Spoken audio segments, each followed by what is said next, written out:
I'm part of the West. I'm universal. I'm India. Someone to say, I'm doing this because it is for counter-terrorism. You know, you're not fooling anybody by saying these things. Mr. Soros is a old, rich, opinionated person. If I could only stop at old, rich, and opinionated, I would put it away. But he's old, rich, opinionated, and dangerous. You know, somewhere Europe has to grow out of the mindset that Europe's problems are the world's problems. But the world's problems are not Europe's problems. Our total purchases for the month would be less than what Europe does in an afternoon.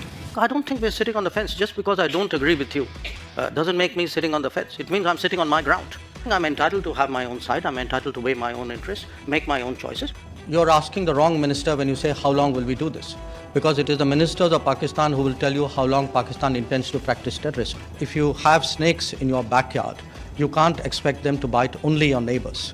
Eventually, they will bite the people who keep them in the backyard. If I were to take Europe collectively, which has been singularly silent on many things which were happening, for example, in Asia, you could ask, why would anybody in Asia trust Europe on anything at all? If you are asking me, I would say, yes, 2014 was a watershed moment. Yes, things have changed better after 2014.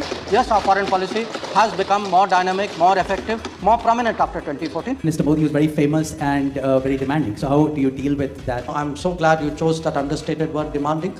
Yes, I think the Prime Minister is demanding. I think he's rightly demanding, because it's time that India had a demanding person as Prime Minister. It's tough to work for a demanding boss, but at the end of the day, you actually, if you feel that's the kind of person the country needs, I think you're willing to do whatever you have to do at that time. Two democracies will end it differently. And if you can prove that concept here, then I think it's probably the best way to sell democracy. Don't worry, Senator, one democracy will settle it. And you know which one.